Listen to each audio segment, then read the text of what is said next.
public office. Well, I've been joined by Princess Lillian Odumosu.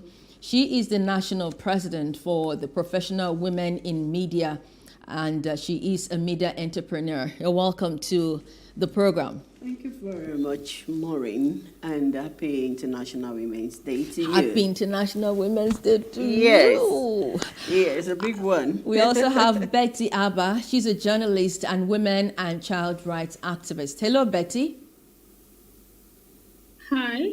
How are you doing? I'm happy to be here. Fine, thank you. All right, so you listened to my intro. Nigeria is yet to practice what it preaches, and that's the inclusion of women. And we're talking about the 35% affirmative action. What's your take on that? And the fact that the National Assembly yet to pass that Gender Equal Opportunity Bill and other bills supporting the affirmative action. Betty, Okay, we're starting with you. Thank you very much.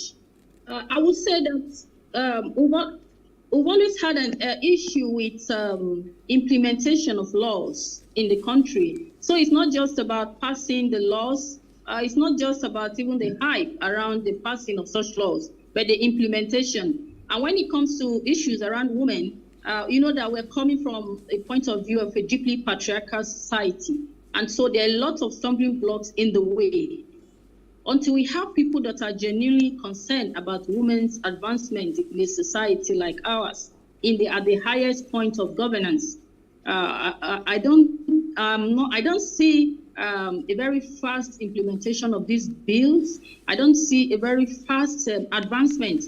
And that's why during the recent election, there was a need for women to get into the highest point of decision making. Mm-hmm. But sadly, again, there's even a dwindling number of women getting into positions. So it's really a cause for concern. And I'm really happy that on a day like this, we're bringing this very important issue to public bonus. Because if women make up to half of the population of a country, then why are women not even allowed to be equally to have equal representation at every level of governance, at every level of decision making?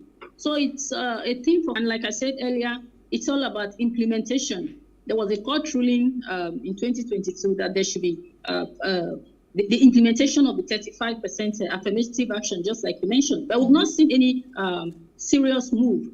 We've not seen any implementation so far. And I believe that the more we put this kind of issue in public bonus, maybe we could have, there may be a little silver lining in this dark cloud that we see with regards to women's participation, women's active presence in the arena of political decision-making. Let me just talk about this court ruling that has not been obeyed. What does that portend, that we have a court ruling that doesn't get obeyed? So, thank you very much. Yeah, about the court ruling.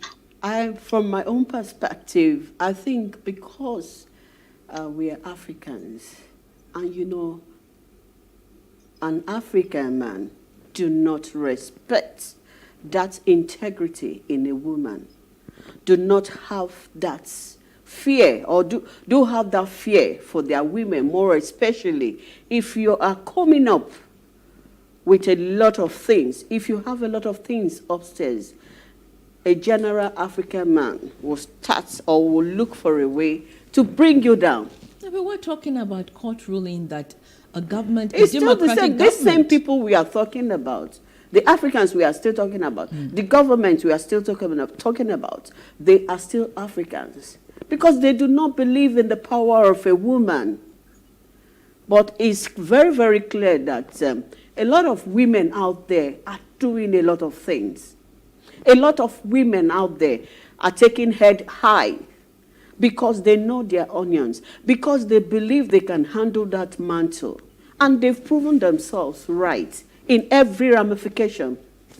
Well, the president is leaving. President Muhammadu Buhari's administration is, about to end. What's your expectation from the incoming president with regards to this 35% affirmative action? they should do that. He should take up from where the president stopped from. The incoming president, and I believe he will do that, because he's a lover of women, because he's someone that respects women so far. In the past, he has given women the opportunity to to come up with something, and they did not disappoint him. But it's the same party. It's the APC party, APC. See, that is one thing people don't. Let me tell you something. People don't realize that when you talk about two people in a party, we have two different characters. We portray two different characters. You might be good as a party leader. The other person might not be good. But because they are in the same party, people want to tag them the same person. It shouldn't be that. We have all our own differences or our own different ways of doing things. So I believe the incoming president will do better in that aspect of bringing women to limelight, because he had tried it as a governor. He tried it and it worked. So coming up again this time around, being the president, as soon as he's been sworn in as the president of Nigeria. On this episode of One-on-One Today, I'm speaking with a professional with over 18 years experience. His name is Aziz Abida. Now, those who have worked with him say he possesses strong leadership qualities and management skills. He has worked in about 12 industries, including general management, corporate finance, portfolio management, investment banking, private equity, and financial advisory. He's the former CEO of IHS Rwanda, one of the top 10 largest companies.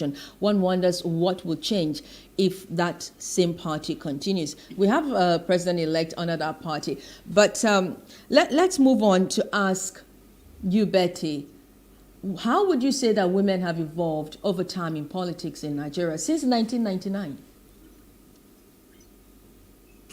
Thank you very much.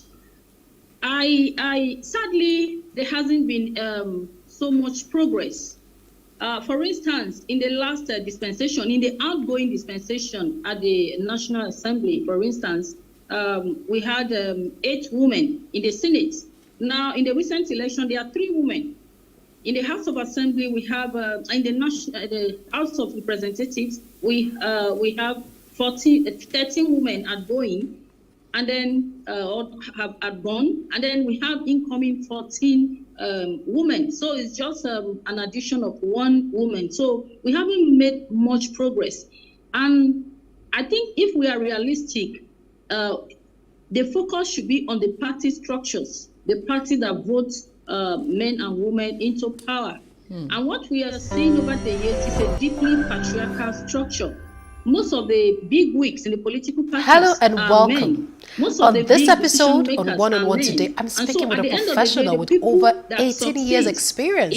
His name is Aziz Abida. Now, those who have worked with him say he possesses strong leadership qualities and management skills.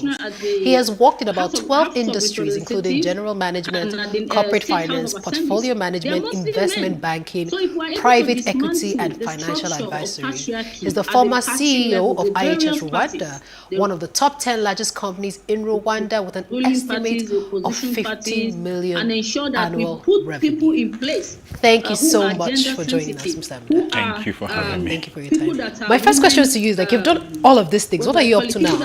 Well, right now I left IHS in September, so I decided to take time to write a book, and